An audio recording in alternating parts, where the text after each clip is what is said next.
আজকে বৃহস্পতিবার মর্নিং, সকালবেলা দুধ আর এই যে আলাদা সুজি এটা দিয়ে গেছে।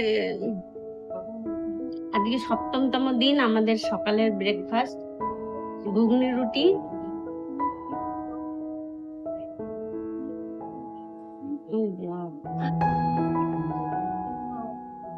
হ্যাঁ, কোথায় গলা বাবা দিয়ে এত কূপ দিয়ে আটকা না, এটা আটকে গেছে। কি করতে চিরা চিরা দিতেছে, কিন্তু তরকারিটা আজকে অত ভালো হয় নাই অন্য দোকানে এর জন্য। একটা খুলছে, সেটা এখনো রেডি হয় নাই, করে নাই, আর একটা দিয়ে দেবো না। কেন? খালি তরকারি বেসবো না, আমার তরকারিতে শর্ট হয়ে যাবে। সেদিনকে চানা আনছিলাম ওই পাশে ব্রিজের উপর, কত ভালো থাকে সময়। আজকে 23 তারিখ তো, আজকে পাওয়ার কাট হওয়ার সম্ভাবনা আছে, মানে লাইন চলে যাওয়ার সম্ভাবনা আছে। অ্যালার্ট জারি করেছে আজকে। ট্রেন না,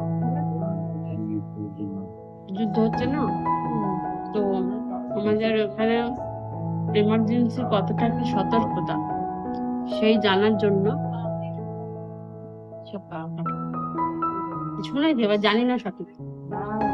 খাওয়ায় একদম অনিচ্ছা হয়ে গেছে, মা ইচ্ছাই করতেছে না কিছু, পেটে কিছু রাখতেই পারতেছি। একদিন না খাই আমার 12টা বাজে গেছে।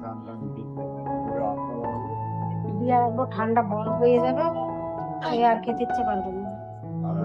এদিকে এবার আমি আর পাচ্ছি না, হাত যন্ত্রণায়। হ্যালো এভরিওয়ান, সকলে কেমন আছো? আমার নতুন একটা ভিডিওতে সকলকে অনেক অনেক স্বাগত জানাই।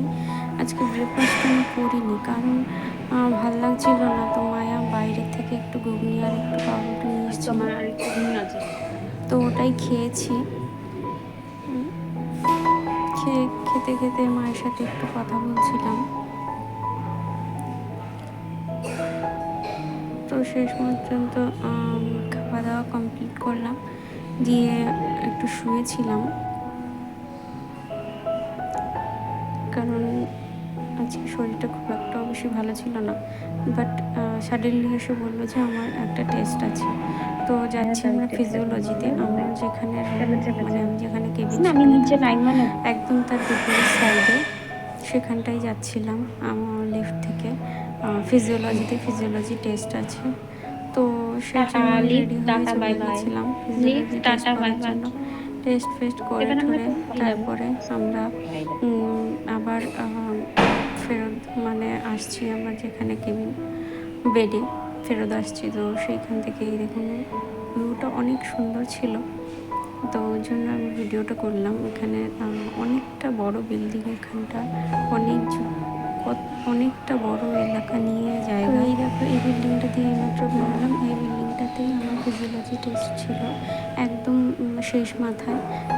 আর এতটা তো রাস্তা হেঁটে হেঁটে যেতে পারবো না, যার কারণে আমি এইভাবে এসেছিলাম, তোমরা দেখতে পেলে। তো এখন আমরা বাড়ি যাচ্ছি, এটা বাইরে থেকে। তো এটা হচ্ছে আরেকটা বিল্ডিং, এবং আমরা এখান থেকে আরেকটা যেটা বিল্ডিংয়ে যাব, সেই বিল্ডিংয়ে আমি আছি, এবং শেষ প্রান্ত থেকে এখানটা রাস্তা দিয়ে একটুখানি গিয়ে এই বিল্ডিংটা যেতে হবে। এই বিল্ডিংটারও শেষ প্রান্তে টেস্টটা ছিল। এবার আমরা চলে যাচ্ছি সেই যেখানে আমার বেড, সেই বিল্ডিংটা। বাইরে এতটাই আজকে রোদ, এতটা গরম, মানে ধারণা করার বাইরে।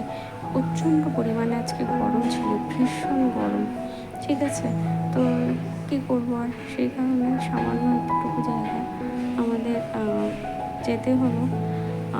এইটা পেরিয়ে জাস্ট একটুখানি জায়গা, তো তারপরে আমরা নেক্সট বিল্ডিংটা যাবো, এটা দিয়ে ভেতর থেকে একদম সোজা চলে যাবো। বাট এখানে এটা সামনে একটা এমার্জেন্সি রুম আছে, এই যে এটা হচ্ছে সামনে এমার্জেন্সি, এখানে এমার্জেন্সি পেশেন্ট ভর্তি করা হয়। আর এখান থেকে আমরা বিল্ডিংটা ঢুকবো, দিয়ে এখানে সব লন্ড্রি হসপিটালে যাবতীয় কাজকর্ম করা হয়, তো সেটা হচ্ছে শেষ প্রান্তে।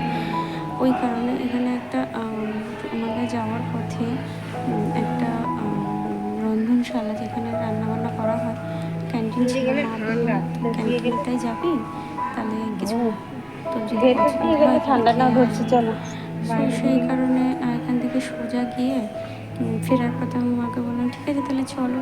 তো এখানে আমরা যাচ্ছি সোজা রাস্তা দিয়ে, এখান থেকেই এখানে সোজা রাস্তাটা দিয়ে বলছে সোজা গিয়েই ধাক্কা খাচ্ছে ক্যান্টিনটা। সো ওই ক্যান্টিনে আমরা গেছিলাম, গিয়ে ওই ভিডিওটা আমি আলাদা নেক্সট ভিডিওতে আমি তোমাদের সাথে শেয়ার করবো। সো ভিডিওটা আমি এতটুকুই রাখলাম আজকে শেষ পর্যন্ত। তো আমার ফিজিওলজি টেস্ট হয়ে গেল, রিপোর্ট আসবে 1-2 দিন পর। রিপোর্ট আসলে তোমাদের সাথে শেয়ার করবো কীভাবে রিপোর্টটা আসলো, এবং বাকি আমার এমআরআই টেস্ট বা ব্লাড টেস্ট এবং এক্স রে মোটামুটি সবই হয়ে গেছে, বাট এটা টেস্টটা বাকি ছিল, এটা হবে, হয়ে গেল। এবার নেক্সট স্টেপ তো তোমাদের সাথে আমি শেয়ার করছি এবং করতে থাকবো। সো আমার ভিডিওটা দেখার জন্য সকলকে অনেক আমার ভিডিও তোমরা আমাকে নেক্সট ডে ভিডিওটা ছেড়েছিলাম, অনেক তোমরা ভালোবাসা দিয়েছো, তার জন্য অনেক ধন্যবাদ। সো এইভাবে পাশে থেকেও আমার সাপোর্ট করো। আর তোমাদের সকলকে অনেক ধন্যবাদ বললেও খুব কম হবে। আমার এর আগে 2টো ভিডিও দিয়ে ছেড়েছিলাম, ভিডিওটাতে তোমাদের অনেক ভালোবাসা পেয়েছি। সো আমার ভিডিও দেখাবে নেক্সট ভিডিও। তাহলে ভিডিওটা এখানে শেষ করছি, সকলকে টাটা।